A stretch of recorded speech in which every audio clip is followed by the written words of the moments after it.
ఈ జనవరి మరియు ఫిబ్రవరిలో థియేటర్స్ లో రిలీజ్ కాబోయే తెలుగు మూవీస్ గురించి ఈ వీడియోలో డిస్కస్ చేసేద్దాం. థియేటర్స్ లో రిలీజ్ కాబోయే అప్కమింగ్ మూవీస్ గురించి చూసే ముందు ఆల్రెడీ జనవరి ఫస్ట్ వీక్ లో రిలీజ్ అయిన మూవీస్ గురించి ఒకసారి చూసేద్దాం. జనతా గ్యారేజ్ అండ్ బాగమతి ఫేమ్ ఉన్నముకుందన్ హీరోగా చేసిన latest blockbuster Malayalam film Marco. Bloody ruthless action thriller గా వచ్చి కేరళలో సెన్సేషన్ క్రియేట్ చేసిన మార్కో తెలుగు వెర్షన్ జనవరి ఫస్ట్ నుంచి థియేటర్స్ లోకి వచ్చేసింది.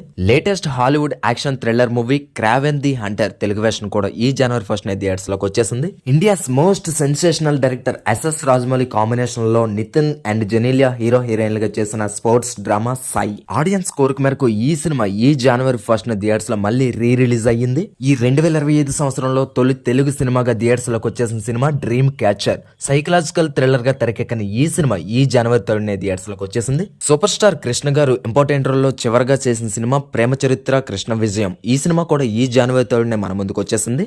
ఆల్రెడీ ఇప్పటికే ఓటీటీ ప్లాట్ఫామ్ లో అవైలబిలిటీ ఉన్న రొమాంటిక్ థ్రిల్లర్ మూవీ అవాల్ ది రివర్స్ లవ్ అనే సినిమా కూడా ఈ జనవరి 3 నుంచి థియేటర్స్ లోకి వచ్చేసింది. 2021లో ఆల్రెడీ థియేటర్స్ లో రిలీజ్ అయిన Bigg Boss fame Aditya Om important role లో చేసిన చేతిలో చెయ్యేసి చెప్పు బాబా సినిమా మళ్ళీ ఈ జనవరి 3 మన ముందుకు వచ్చేస్తుంది. తమిళ యాక్టర్ కెవిన్ హీరోగా చేసిన బ్లాక్ బాస్టర్ మూవీ దాదా తెలుగు వెర్షన్ పాప ఓ నాన్న అనే సినిమా కూడా ఈ జనవరి 3 మన ముందుకు వచ్చేసింది. తమిళ యాక్టర్ విమల్ హీరోగా చేసిన కులస్వామి తెలుగు వెర్షన్ ఆటో రంగా కూడా ఈ జనవరి 3 థియేటర్స్ లోకి వచ్చేసింది. మిత్ర ది అన్వీలింగ్ అనే స్మాల్ బడ్జెట్ మూవీ కూడా ఈ జనవరి 4 థియేటర్స్ లోకి వచ్చేసింది. తమిళ హీరో ధనుష్ ని తెలుగు ఆడియన్స్ కి ఎంతో దగ్గర చేసిన సినిమా రఘువరన్ బీటెక్. ఈ సినిమా వచ్చి 10 సంవత్సరాలైన సందర్భంగా ఈ జనవరి 4 థియేటర్స్ లో మళ్ళీ రిలీజ్ చేశారు.